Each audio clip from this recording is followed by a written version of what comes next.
Bismillahirrahmanirrahim. Assalamualaikum warahmatullahi wabarakatuh.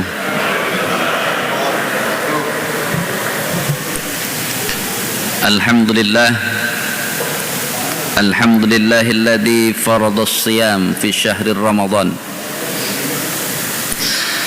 wa unzila fihi al-Qur'an hudan lin-nas wa bayyinatin minal huda wal furqan. Asyhadu an la ilaha illallah wahdahu la syarika lah wa asyhadu anna Muhammadan abduhu wa rasuluh ilaihi sauqan. Allahumma fasalli wa sallim ala sayyidina wa maulana Muhammadin wa ala alihi wa sahbihi wa man tabi'ahum bi ihsanin ila yaumil furqan, amma ba'du.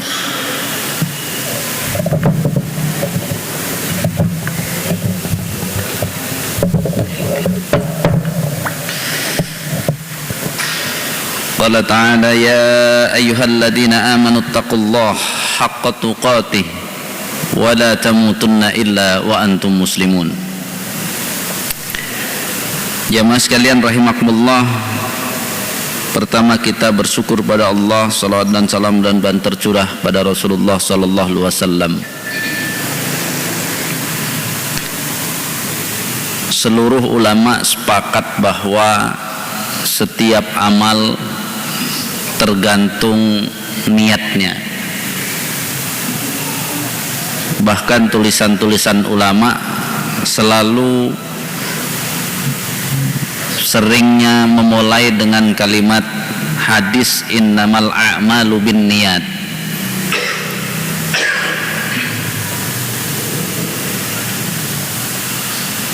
Karena itu kita harus faham bahwa Ramadan yang akan datang itu juga sangat tergantung dengan niat kita. Namun kita sudah mengkaji tentang keikhlasan, bahwa salah satu syarat keikhlasan itu memahami ketentuan-ketentuan Allah pada amal atau sesuatu yang akan kita ikhlaskan.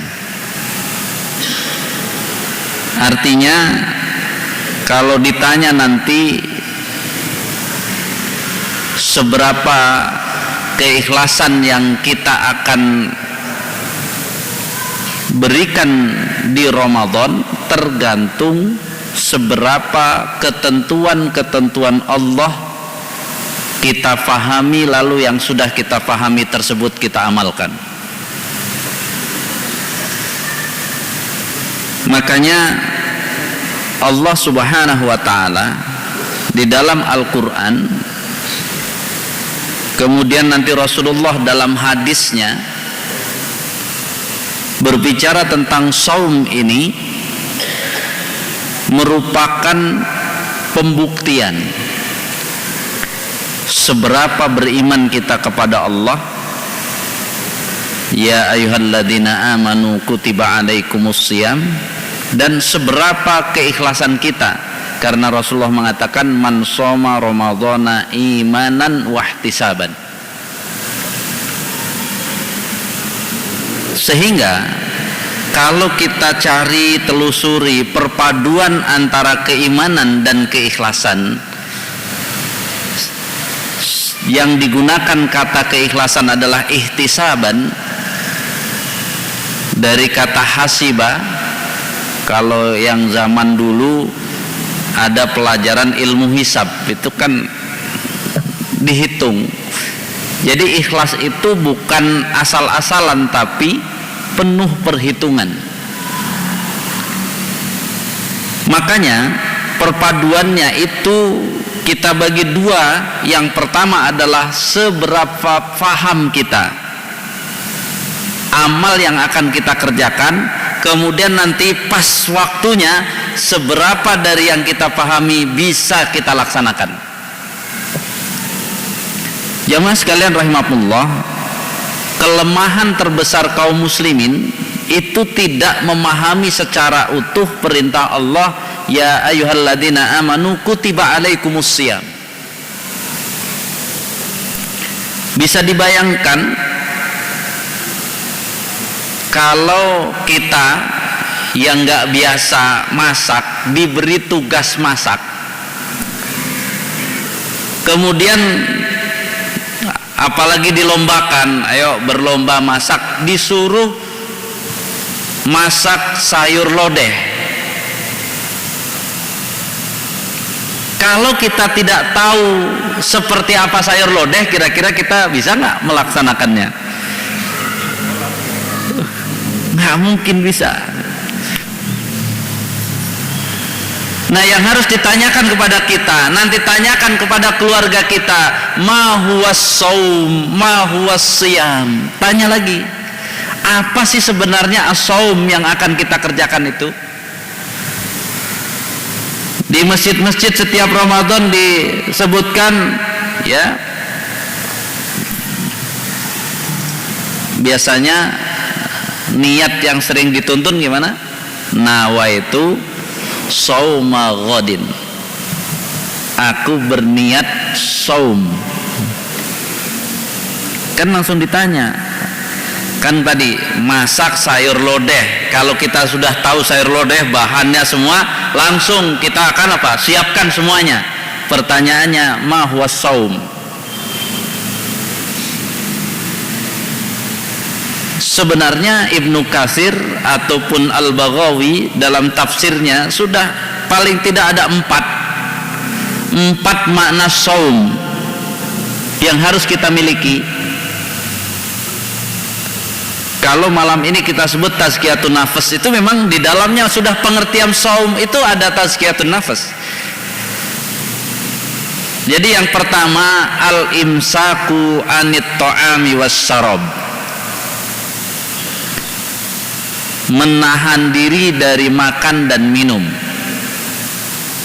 Ulama kan membagi niat puasa itu, mayoritas mengatakan yang pertama boleh niat 1 bulan, kemudian nanti niat 1 bulan diperbaharui per hari. Pertanyaan saya sederhana, niat menahan makan dan minum itu 1 hari atau 1 bulan? Tanya sama kita coba, niat, kan tadi saya niat puasa, saya niat saum, nawaitu shauma ghadin. Makna saum yang pertama adalah menahan makan dan minum, cuman dari pagi sampai terbit, ya, dari terbit fajar sampai terbenam matahari, atau sebenarnya 1 bulan?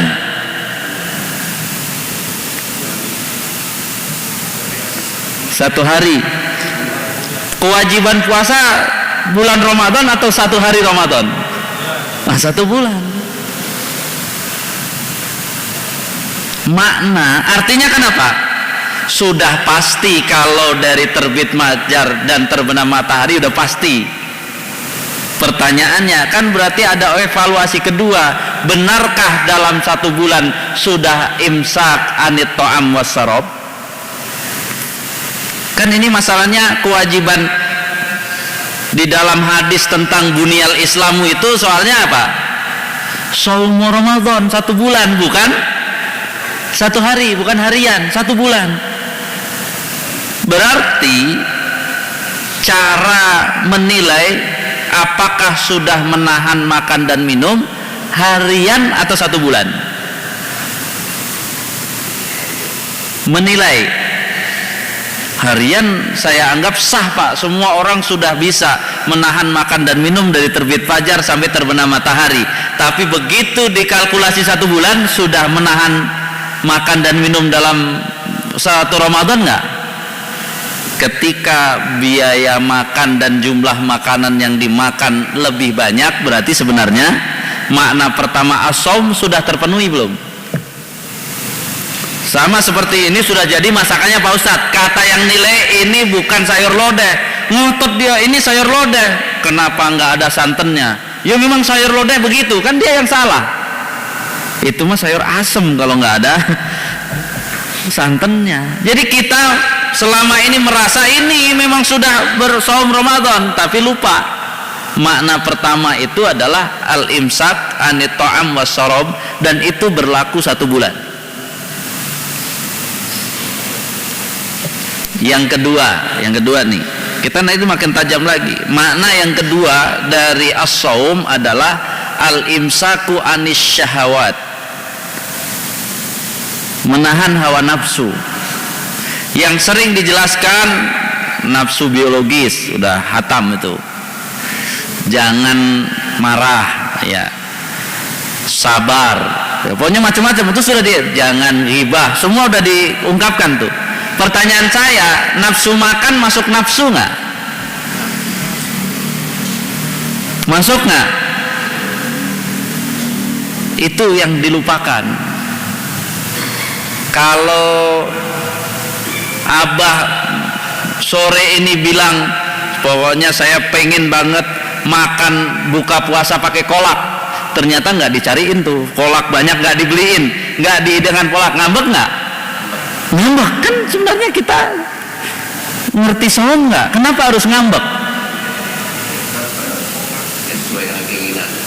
Karena kita ternyata bukan menahan hawa nafsu, ternyata apa? Baru tidak dikasih keinginannya aja ngambek, keinginan makan. Apalagi kalau keinginannya banyak. Pokoknya saya pengen banget sore ini mie glosor. Kira-kira cari nggak tuh mie glosor sampai dapat? Pertanyaannya, dia sedang menahan keinginan makannya atau menahan? Menahan atau memenuhi? Menuruti keinginan makannya atau sedang menahan hawa nafsu makannya? Menuruti. Makna yang kedua kita bingung. Makanya nanti ketika ditanya siapa yang bergembira dengan datangnya Ramadan, itu kalau kita pikirkan, maksudnya gembira datangnya Ramadan itu bergembira dengan saum atau bergembira dengan makan enaknya? Itu kan harus ditanyakan. Jangan-jangan anak-anak kita bergembira dengan Ramadan karena makannya lebih enak-enak daripada di luar Ramadan. Berarti apakah dia sudah memenuhi bahwa dia bergembira dengan datangnya Ramadan? Asli dari makna bergembira dengan datangnya Ramadan kan dia berkompromi, bergembira dengan saum. Mungkin kita semua masih bingung, ini Ustadz membicarakan apa? Ini membicarakan ternyata selama ini kita saum, kita lupa definisinya. Maknanya lupa. Kita sudah melaksanakan semua, menganggap sudah melaksanakan pekerjaannya. Nah, kalau definisinya nggak dapat, terus kita mau ngomong apa? Yang ketiga, nanti kita dorong. Yang ketiga itu makna saum, itu yang ketiga adalah tazkiyatun lin nufus, pensucian jiwa. Dan pensucian jiwa itu ada hubungan dengan dua ini, dengan menyedikitkan makan dan jangan turuti keinginan, paling khusus keinginan makan juga jangan dituruti. Kenapa? Karena pola mensucikan diri, mensucikan jiwa itu, kalau para sahabat Nabi dulu mensucikan jiwa, itu salah satunya yang dilakukan oleh ahlu suffah, orang-orang yang tinggal di Masjid Nabawi waktu zaman Nabi. Itu walaupun uangnya punya 1 triliun, hari itu akan dihabiskan 1 triliun, dan dia rela bersusah-susah, susah makan, susah itu, untuk apa? Tazkiyatun nafas. Orang-orang tua kita dulu yang belum kenal agama, itu cara mensucikan jiwanya dengan cara apa? Cari tempat sepi, mau gua, mau hutan, untuk apa? Bertapa. Kira-kira bertapanya sambil bekal makanan atau nggak bawa makanan? Kan nggak bekal, Pak. Karena hubungan tazkiyatun nafas itu dengan bersusah-susah, berlapar-lapar, itu untuk mensucikan jiwa. Coba kalau kita diajak mensucikan jiwa ke gua, tapi sambil bawa rendang sekilo, bawa mie, kira-kira jadi nggak mensucikan jiwa? Nggak, sibuk apa? Udah makan-makan aja.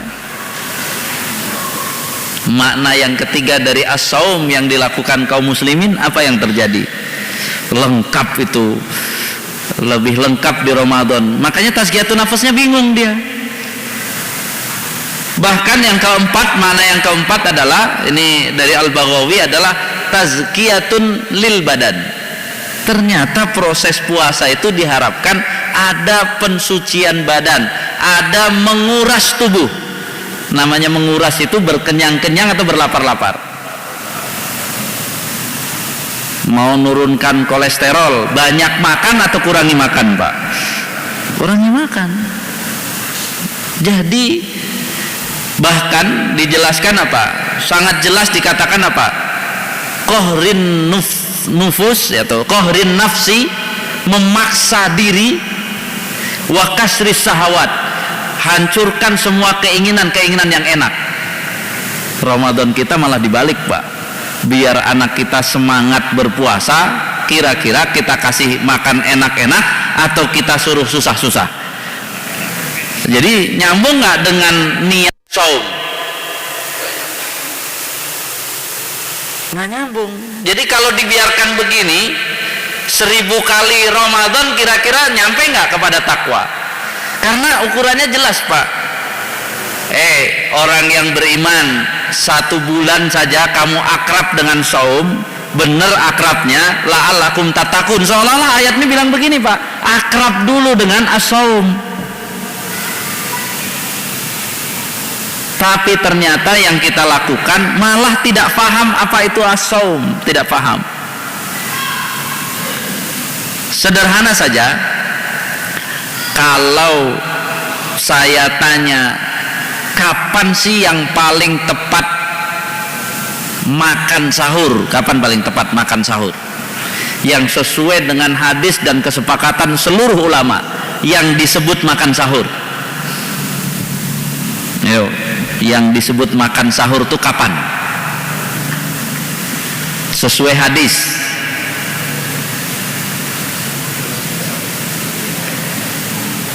"50 ayat dibaca secara tartil, itu waktu sahur sebelum azan, berarti 10 sampai 15 menit sebelum azan subuh, itu waktu sahur, Pak. Pertanyaannya, apakah kaum muslimin kebanyakan makannya pas waktu sahur atau sebelum waktu sahur?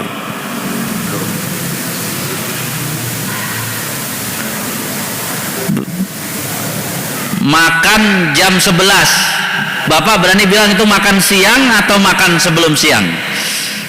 Belum waktunya makan siang. Sama sebenarnya.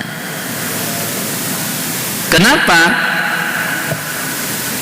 Waktu sebelum waktu sahur itu disebut waktu sepertiga malam, bukan waktu makan. Waktu sepertiga malam dalam hadis itu 3: waktu untuk beribadah, waktu untuk meminta, waktu untuk mohon ampun. Nah, waktu mohon ampun nih bareng nih sama waktu sahur, karena di dalam Al-Quran wabil ashari hum yastaghfirun, di waktu sahur orang-orang yang bertakwa itu selalu mohon ampun di waktu sahur. Jadi waktu sahur itu ada 2 amal kita, ada tasahharu fa inna fis sahuri barakatun.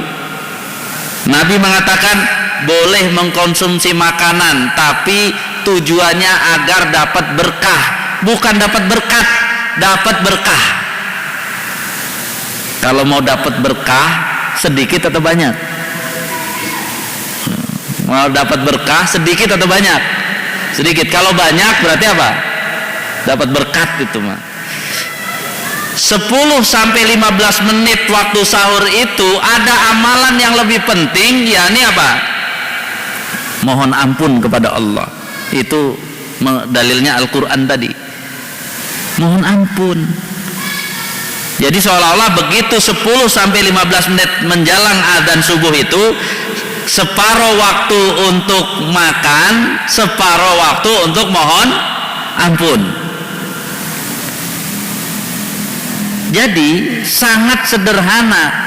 Kalau kita tidak paham itu, maka yang dilakukan membingungkan. Itu hadisnya riwayat Bukhari Muslim. Kemudian hadisnya hadis qudsi riwayat Bukhari Muslim yang menggambarkan bahwa waktu sebelum waktu sahur itu sangat spesial, yang disebut sepertiga malam itu sangat spesial, Pak, karena bunyi hadisnya zanzilu rabbuna tabaraka wa ta'ala ila sama'id dunya, Allah subhanahu wa ta'ala turun ke langit dunia kullalailatin, setiap malam, asalnya setiap malam, Pak, hina yabqa sulusil lail akhir, ketika malam masuk sepertiga yang akhir. Lalu di hadisnya itu fayaqul, Allah sampai mengatakan ya mayyad'uni fa astajibu lahu. Saya mengartikan da'a di sini bukan doa tapi beribadah. Siapa yang beribadah, karena ad-doa huwal ibadah. Siapa yang beribadah, ibadahnya Allah terima. Karena setelahnya ada kata waman yas'alni, siapa yang meminta kepadaku fa'utihi, aku akan berikan permintaannya.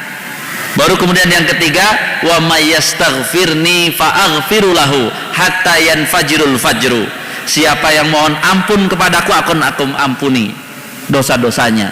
Jadi ketika Bapak bangun jam 2, jam 3, jam setengah 4, masih ya waktu sepertiga malam itu Allah nunggu, Pak. Tapi selama ini kaum muslimin yang ditunggu bangun jam 2 ngapain?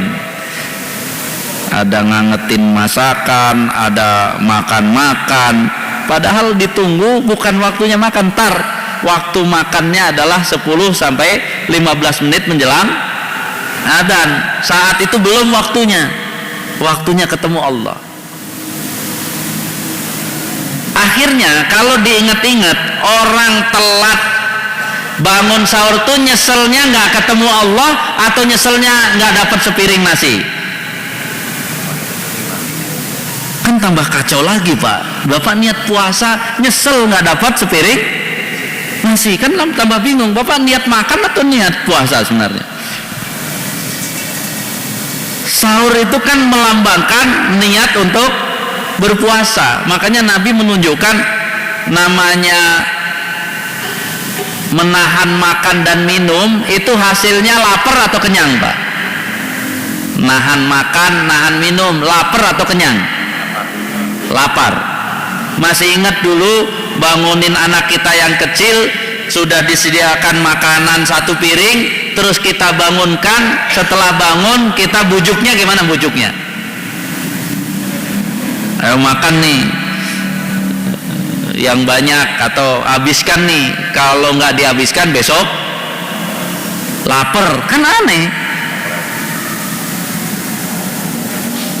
Puasa artinya lapar atau kenyang? Lapar. Anak kita suruh makan yang banyak karena takut besok, berarti takut puasa atau senang dengan puasa? Takut puasa. Ini kan harus Bapak ulang untuk pengajarannya. Kenapa Bapak ajarin anak untuk takut lapar? Padahal makna dari as-shaum tadi, al-imsak anit ta'am wa syarab, itu artinya lapar, haus. Sehingga Allah ingin mengajarkan kepada kita beda ya antara orang saum dan orang kelaparan. Kalau kelaparan akibatnya akan sakit, tapi kalau orang saum tidak mengakibatkan sakit. Pas buka puasa itu seringnya style kita, style orang puasa atau style saya udah dari subuh nih belum makan, style mana yang dipakai? Gaya mana yang dipakai kebanyakan orang? Gaya kelaparan atau gaya orang puasa? Kelaparan, kan bahaya. Berarti dia seharian itu dia nyesel, lapar-lapar. Padahal kan itu harusnya dia, oh saya tenang aja, walaupun maghrib, saya ini orang puasa, jadi makan sedikit nggak apa-apa semua karena saya puasa. Yang ada merasa apa? minggir, saya ini udah dari pagi sampai maghrib belum makan, jadi pengen saya makan sebanyak-banyaknya nggak masalah. Kan belum paham, padahal dia malam hari bilang nawaitu sauma godin, tapi dia suka nggak dengan saum? Nggak suka. Jadi Pak, langgengnya jodoh kita dengan saum kalau kita kenal dengan saum. Ternyata kita nggak kenal Pak, bahkan kita nggak suka dengan saum, sehingga harus kita curigai. Sebenarnya waktu lebaran tiba itu senangnya karena sudah bebas dari siksaan sebulan, atau senangnya senang berhasil bersama saum dalam 1 bulan. Kita masih curiga, jangan-jangan bebas, besok bebas makan lagi, udah nggak ada yang boleh ngelarang-larang, kan kita nggak tahu. Makanya perlu diteliti, perlu ditelateni. Sebenarnya ya, kita ini senengnya di Ramadan tuh senengnya dengan saum atau nggak seneng dengan saum? Perkara baca Quran banyak-banyak itu amalan tambahan Pak setelahnya. Kan yang nawaitunya kan nawaitu saum. Kalau kita nggak kenal as-saum, walaupun banyak-banyak baca Qurannya, itu amalan tambahan banyak, tapi amalan aslinya nggak dikerjakan, itu nggak akan punya efek yang luar biasa. Jadi sekali lagi, begitu Ramadan coba buka lagi makna as-saum, kemudian kerjakan as-saum itu. Bahkan Pak, refleks, coba nanti DKM iseng gitu ya, pas malam mau tarawih, ditanya aja ibu-ibu, bapak-bapak, tarawihnya mau yang cepet atau yang lambat-lambat? Insya Allah jawabannya apa Pak? Cepet. Bahkan kalau ditanya mau yang sedang atau yang lambat-lambat, pasti jawabannya yang sedang. Bahkan ada yang tetap bilang yang cepet gitu, tetap ada. Coba tanya coba inget lagi makna tarawih itu apa? Tarawaha ya tarawihu, artinya banyak istirahat, santai-santai saja. Berarti sholatnya lama apa sebentar? Jadi makna tarawih lama apa sebentar?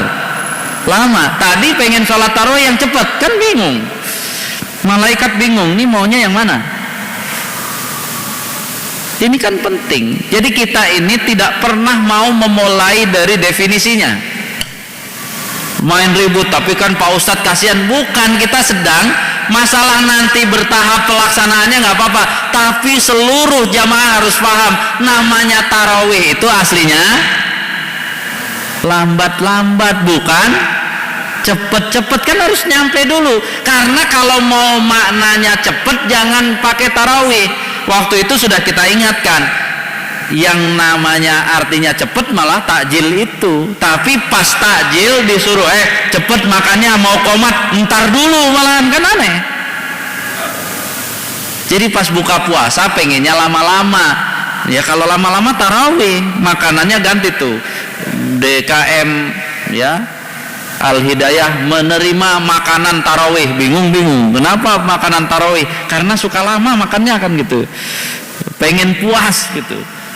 Udah tahu nama makanannya takjil, dari ajala yu'ajilu, artinya cepet-cepet, nggak boleh lambat-lambat.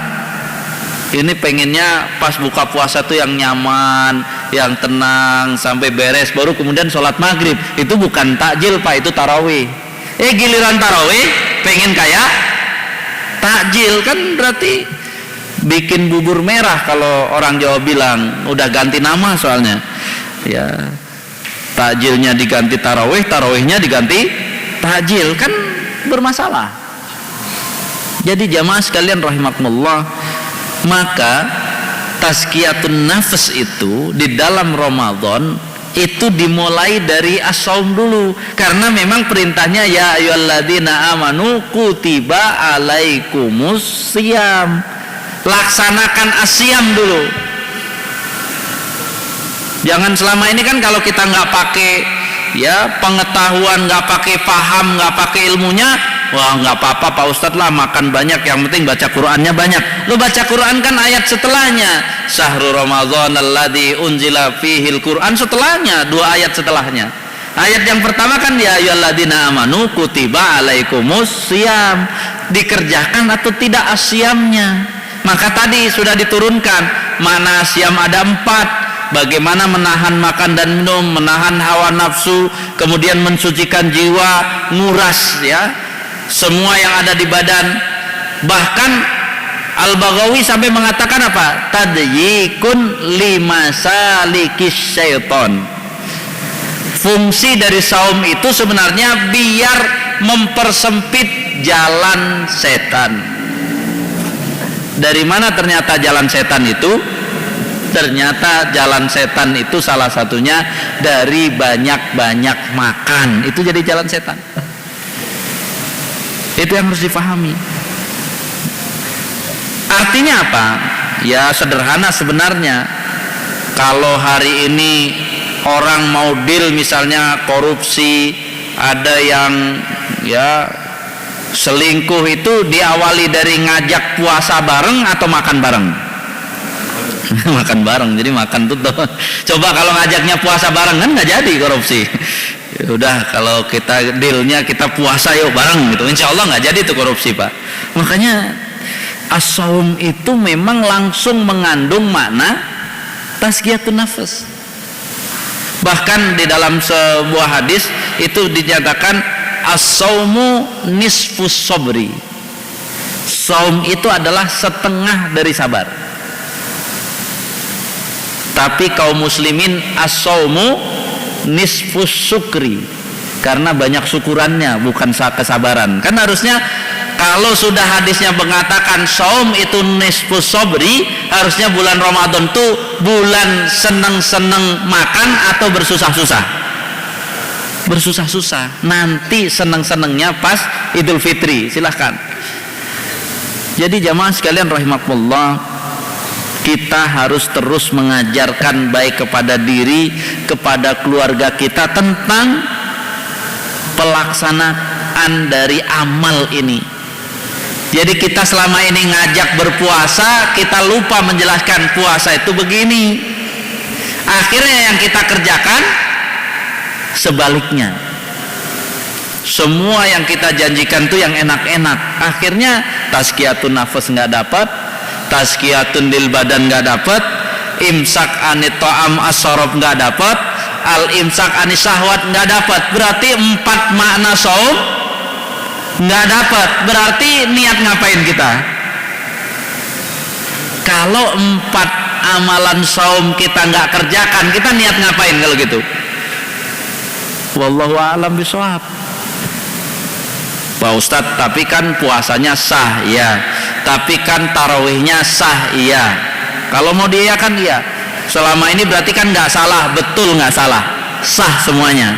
Tapi ngerti nggak? La'allakum tattaqun, arti tatakun itu sempurna, bukan sekedar sah. Jadi kalau sah, puasanya sah, sudah sah, tapi masalahnya tidak akan tercapai la'allakum tatakun. Terus fungsinya apa kalau nggak tercapai la'allakum tatakun? Ya nggak ada gunanya jadinya. Akhirnya kena hadis Nabi, ya rubba shaimin laisa lahu min siyamihi illal ju' wal atas. Berapa banyak orang puasa cuma dapat lapar-lapar ya saat pagi sampai malam saja, tapi nggak dapat nilai yang Allah ingin berikan kepadanya. Karena apa? Makna saumnya nggak paham. Maka bapak-bapak sudah paham, tinggal satu lagi, laksanakan saum tahun ini sesuai dengan yang bapak pahami. Jangan ngajak keluarga dulu, bapak aja dulu. Begitu dikasih hidangan sahur, lihat jam, ini belum waktunya, saya mau sholat saja. Begitu sudah waktunya, tapi saya bagi 2. Jadi kalaulah terpaksa makan, saya ambil sedikit. Kenapa? Cuman 7 menit waktu saya untuk makan. Jadi cuman segitu. Habis itu apa? Saya ingin mohon ampun pada Allah. Kan biar mulai masuk. Jadi bapak nggak usah ngomel, ini nggak bener nih, nggak. Caranya praktekkan. Bahkan ya kalau mau mengambil model Rasulullah cukup dengan kurma dan air putih, ataupun bapak suka kopi ya kurma dan kopi, selesai. Itu selesai Pak. Saya sendiri mengajak keluarga itu butuh waktu 4-5 tahun. Saya praktekkan saja. Setelah tahun kelima anak-anak enak juga, daripada bangun tidur suruh macam-macam minum air putih. Kadang-kadang anak saya nggak suka kurma, sediakan aja itu wafer 1-2 makan, udah minum air putih, selesai Pak. Aman. Jadi biaya sahur sebulan itu nggak nyampe 200.000. Jadi sebulan tuh nggak nyampe 200.000. Dulu 2 box kurma 60.000, cuman 120.000 sebulan. Berarti kan kita berenam ya. Kalau insya Allah sebelum ya Idul Fitri lahir anak saya kelima, berarti nanti ke suatu saat bertujuh. Tapi biayanya cuman 4.000 rupiah setiap sahur. Enak Pak. Istri nggak perlu nyuci piring, nggak ada piring di kotor, jadi nggak perlu dicuci. Itu karena apa? Mulai. Kenapa harus seperti itu? Besok jangan takut, karena puasa itu ada garansi dari Allah. Jangan takut sakit, karena enggak, kalau kelaparan baru takut sakit. Kita kan berniat untuk berlapar-lapar dan dahaga. Jadi jamaah sekalian, Rasulullah sudah melaksanakan itu, sedangkan kita kalau diingat-ingat, dari mana jurus semua Ramadan kita?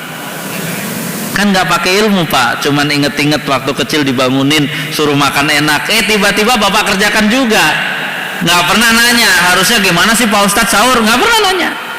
Bahkan saya sampaikan seperti ini banyak yang protes, nggak gitu amat, ya terserah. Kan ini kan kita harus mengajarkan ilmunya ya, harus mengajarkan ilmunya, tata caranya, biar apa?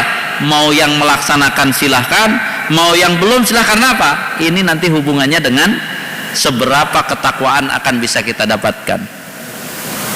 Iklan azan dulu, setelah azan baru pertanyaan. Silahkan azan dulu ya. Baik, insyaallah secara rincian ada beberapa slide yang saya punya, nanti akan saya berikan ke DKM. Silahkan yang butuh bisa hubungi DKM.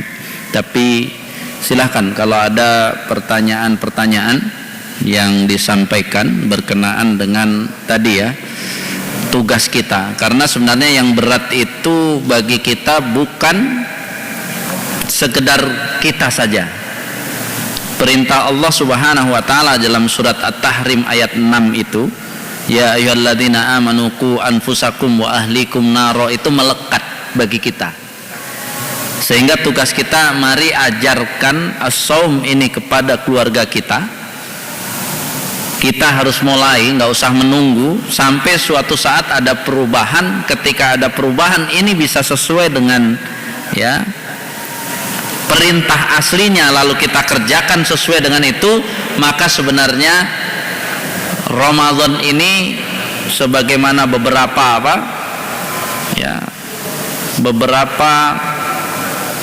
saya pernah ketemu dengan orang yang pejabat di retail gitu ya, retail cukup besar. Itu katanya begitu datang Ramadan 3 kali lipat stok.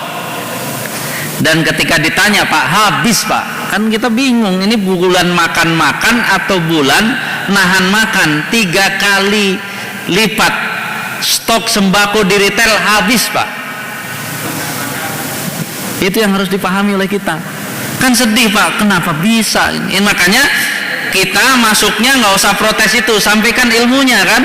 As-saum tuh maknanya 4. Kalau kita disiplin, satu jamaah ya Al-Hidayah disiplin saja, itu sudah mulai mengurangi Pak.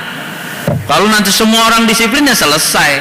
Tidak mungkin ada inflasi di Ramadan ini. Jadi memang yang ada, yang kita kenal itu adalah bulan makan-makan, bukan bulan as-saum. Padahal seolah-olah kalau kita renungkan hanya begini Pak, silahkan 11 bulan kamu bebas makan-makan, tolong sebulan ini, kata Allah, tahan aja sebulan ini ya. Sesuaikan antara yang kuperintahkan dengan kalian kerjakan, nanti boleh lagi kok kalau sudah Syawal. tapi kita ternyata nggak tahu pakai jurus yang mana. Karena apa? Namanya ikhlas itu nomor satu ngerti ilmunya, Pak. Kita nggak mau mengilmui, kita nggak mau memahami. Orang kasus di mana-mana saya tanya arti sahur saja masih sahur itu artinya makan, Pak. Kan malu, Pak. Sahur artinya makan. Karena nanti ayat Al-Quran itu ada bunyinya wal mustaghfirina bil ashar. Masa artinya orang-orang yang mohon ampun sambil makan? Kan kacau. Arti al-ashar itu waktu sahur, Pak, bukan makan saja. Waktu sahur itu bukan sekedar makan. Apalagi waktu sebelum sahur itu bukan tempat masak-masak, bukan. Itu waktu sebelum sahur itu tempat Allah nunggu kita, silahkan datangi. Ini kasihan kita memang, yang ditunggu nggak ada yang datang. Kan Allah gimana? Malaikat mungkin gemes. Untung aja malaikat nggak punya nafsu. Jadi ini gimana sih? Ditunggu Allah udah nunggu, suruh itu malah apa? Masak-masak, makan-makan. Bahkan mohon maaf nih, bukan nyinggung, kadang-kadang karena waktu sahur masih panjang, banyak banget ada minumnya nambah lagi, belum apa santai-santainya sambil nonton. Luar biasa, nggak paham dengan as-saum. Padahal amalan as-saum yang melekat kan satu niat, dua sahur, tiga siang hari bulan Ramadan tuh harusnya nggak masalah. Jangan takut sama lapar. Ini setiap lapar lemes ngantuk, disuruh apa-apa lagi puasa tidur lagi. Jadi kan ini nggak paham as-saum itu apa. Sampai buka puasa juga rata-rata yang datang kepada buka puasa itu orang yang kelaparan, bukan orang yang berpuasa. Sehingga kalau bisa semuanya mau dihabiskan. Yang lucunya setelah diajak tarawih beneran kan lambat-lambat. Kalau orang makannya banyak, tarawih beneran ngantuk, Pak. Protes sama imam. Ini Pak Imam sholatnya lambat-lambat, saya jadi ngantuk nih. Jadi ngantuk yang disalahin sholat, Pak. Padahal ngantuk itu karena kebanyakan makan. Harusnya kan kurangi makan. Ini malah yang dikurangi tumakninah sholat. Jadi biar nggak ngantuk, kreatif juga imamnya, yang cepet aja. Jadi emang nggak ngantuk, tapi apa? Orang yang kebanyakan makan yang dikurangi jatah tarawih. Tarawihnya jadi nggak sesuai dengan tarawihnya. Ini tugas kita. Setelah kita paham, ya sebagaimana Nabi selalu bilang kan, bagi yang hadir sampaikan kepada yang tidak hadir, ilmu itu ajarkan kepada keluarga kita, keluarga besar kita. Pelan-pelan pasti akan ada perubahan. Ya dengan itulah mudah-mudahan akan ada potong generasi, ya. Ini yang harus dipahami oleh kita. Demikian, mudah-mudahan yang paling penting dipahami, kemudian yang kedua diajarkan, yang ketiga praktekkan. Pas Ramadan tahun ini mudah-mudahan kita berbeda dengan Ramadan yang sebelumnya. Hadanallah wa iyyakum ajmain. Kurang lebihnya mohon maaf. Subhanakallahumma wa bihamdik asyhadu an la ilaha illa anta astaghfiruka wa atubu ilaik. Assalamualaikum warahmatullahi wabarakatuh.